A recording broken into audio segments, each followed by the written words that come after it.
What's on, ladies and gentlemen? My name's Ross, I like games, and today we need to talk about the fact that the Lord of the Rings Living Card game, it's back, ladies and gentlemen. It's back. Now, I don't know about you, but I have been watching this from afar with jealous eyes for some time.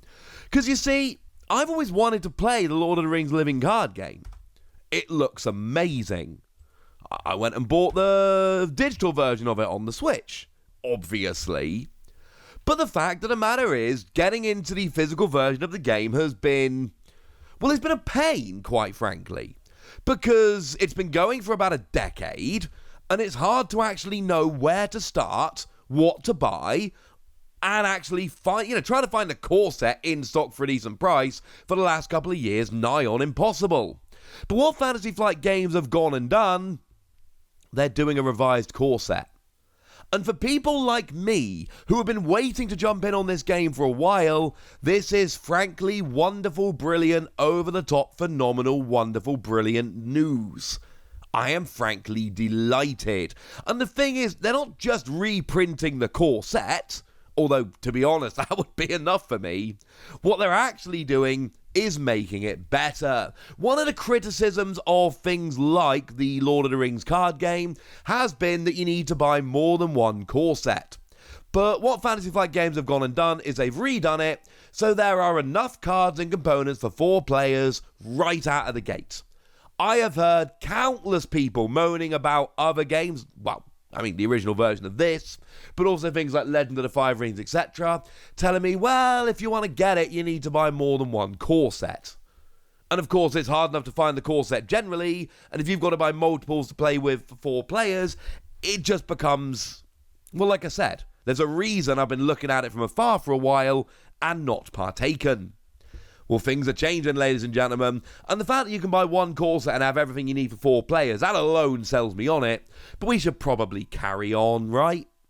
Now, essentially, I'm not going to give you a huge rundown of the game, because I know some of you probably have played it in the past, and I'm not going to do it justice here, but generally speaking, you choose 3 heroes, and you build a deck of cards, and then you play allies and attachment cards, go out on quests, travel around, defend against enemy attacks, and then launch your own attacks. And the deal is you've got to keep yourself nice and healthy, and you've got to stop the threat level getting too high, because, we've all seen Lord of the Rings, right? If Sauron gets too aware of you, things go bad very, very quickly. So we got characters like Aragorn and Eowyn here, and it's Lord of the Rings. And I know that sounds really silly, right? Obviously, it's Lord of the Rings card game, but as someone who's a fan of the books and movies and various other Lord of the Rings style things, this makes me very happy indeed.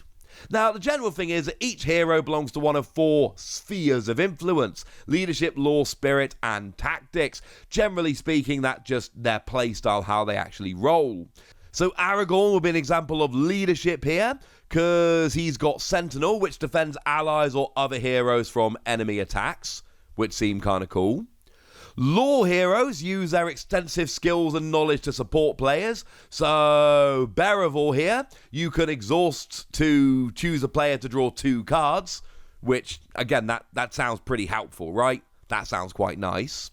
Then you've got spirit heroes that specialize in quests and facing the dark machinations of the encounter deck head-on, which sounds like fun. Like, for instance, Eowyn, who's got a willpower of 4, which is apparently very handy for helping you succeed in quests. And then tactic heroes are all about combat, and, combat. Gimli, who gets +1 attack for each damage token on him, which sounds like an awful lot of fun. And I'll be honest with you, right? That sounds more like my kind of playstyle. So you got 4 different spheres of influence, which will change how the game is actually played. And because you're making a deck of 3 heroes, you could potentially have 3 different spheres of influence in your deck, which, I'm all down with deck building. This sounds like an awful lot of fun to me. Now, obviously, there is an element of resource management. There is a resource pool, and you got to pay to play cards, which makes perfect sense. But, if Gimli's your only tactics hero, then only his resources can be used to pay for the tactics cards. so don't have too many tactics cards and not enough tactic heroes, I think is probably fair to say. And then we got enemies like King Spider, which looks like an awful lot of fun. Treachery cards like Despair, which, I mean, obviously sounds like a lot less fun. But honestly, I'm largely just showing you these to show the phenomenal artwork throughout the game, which makes me very, very happy indeed. Oh, you want a bigger enemy? Hill Troll. Also, I know I don't play this game much at the moment, but excess damage being added to threat when too much threat makes you lose a game, that sounds bad. But obviously, up to now, I've been telling you, well, hang on a second, this is a revised core set. So obviously, the real question comes in of, well, what's new? What's a reason to buy this over the other core set? Now, one thing that I give huge credit to Fantasy Flight Games for, and I love how player-focused this is, it literally says in this article that they've gone and given us with the reveal, if you already own everything from the Lord of the Rings card game, you do not need to buy the revised core set. How cool is that? All the new cards that we'll talk about in just a second, they are all being made available for free as print and play. What they could have done is made it so that it's slightly different and slightly better so that long-time players have to go and rebuy it. They could have done that, and we all know companies that maybe would have. Similarly, I told you back at the beginning, Fantasy Flight Games have been criticised in the past for making games where you need to buy multiple core sets in order to play with a maximum number of players. I have heard many a person moaning about that over the years as I've gotten more and more into card games, and you know what? It is an absolutely fair criticism. But redoing it now so it's got enough for all the players, making sure that everything that's new is going to be available as a print and play, and announcing super clearly that it is going to be made available as a print and play so you don't buy it by mistake before they tell you. This is incredibly player focused, and I love the attitude they're showing us here. It makes me very, very happy. So essentially there are 3 new types of cards, and they are campaign cards, boons, and burdens. So we got a campaign card, Passage Through Mirkwood. You are playing campaign mode. As a setup, you put Mentor into play, and if Mentor leaves play, players lose the game. Essentially, the campaign mode allows you to play each of the core set scenarios in sequential order, and the results of each scenario can affect the outcome of the next one. Now, if you've been playing the Marvel Champions Living Card game, and honestly, right, if you are watching this channel, if you haven't been playing it, you should at least be aware that I love it and it's amazing. We see a similar thing going on. Now, Marvel Champions is made up of heroes and scenarios. You've got the hero that you play against the villain in a scenario pack. So you could go out and buy somebody like Doctor Strange, who incidentally, definitely the best hero in the game, at least in my very biased opinion, and then that would give you a hero. And then you could go and just buy a separate scenario pack, something like the Green Goblin, and you could just play them against each other, and that would absolutely work. Incidentally, I do need to mention there are a couple of cards that you need for every scenario that can only be found in the core set, so do please bear that in mind. You cannot, you can, but you shouldn't just buy a hero and a scenario. You do need the core set here, but that's kind of standard. But then you've got big box expansions like the newly released Mad Titan Shadow, which incidentally is the best of them. If you're looking for one, this is the one to get. And that has 5 scenarios and 2 heroes. And what you can do is just use those 2 heroes in any scenario, or use any heroes to play any of those 5 scenarios individually. This is all absolutely possible. That can be done.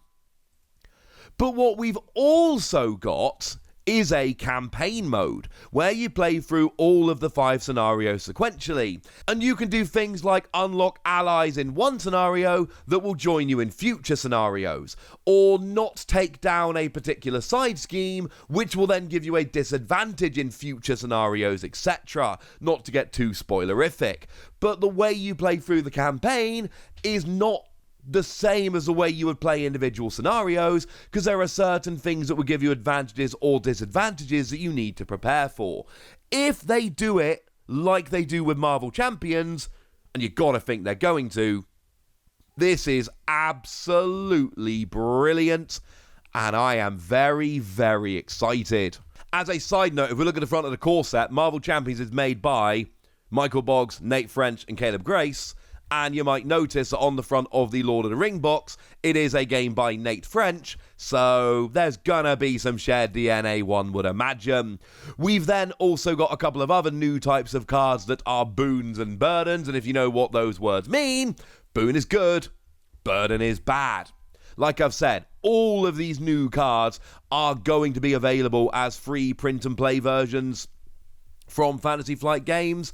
And I love this. I mean, right, there are two reasons I'm super happy about this. First of all, I have wanted to get into this card game for a long time, and I'm going to play it solo, I'll be honest with you. I love solo card games, it makes me super happy. I'm going to play so much solo Lord of the Rings card game. Although my wife does love Lord of the Rings, so maybe I can nudge her into this. But my point is, I'm loving it that it's coming out, and that it's going to be easy to play. But also, if you look at the decisions they've made, they are very player-centric, and I'm sorry, but we all give companies a lot of grief when they do things that aren't good for the players. Let's give some love to FFG for designing this in a way that if you've already got this, you don't need it, and if you don't have this, it is the easiest way to get into it. This is cool. Now, it's coming in early 2022. We've not been given a date, but quite frankly, I think it's time to start getting excited. I am very excited. I would like to know how excited you are. So let me know in the comment section, would you? Go nuts! Be nice! And then make sure you like this video, subscribe to this channel, follow me on Twitter at TheWasi. That's where we talk about a whole bunch of card games, including this now. And do consider checking out patreon.com/PTCG Radio, where you can support the channel, get some bonus podcasts, and all kinds of fun things. But by far, the most important thing is always, look after yourselves till next time, would ya? Thank you very much for watching. My name's Ross, and you've been watching Wasi Plays.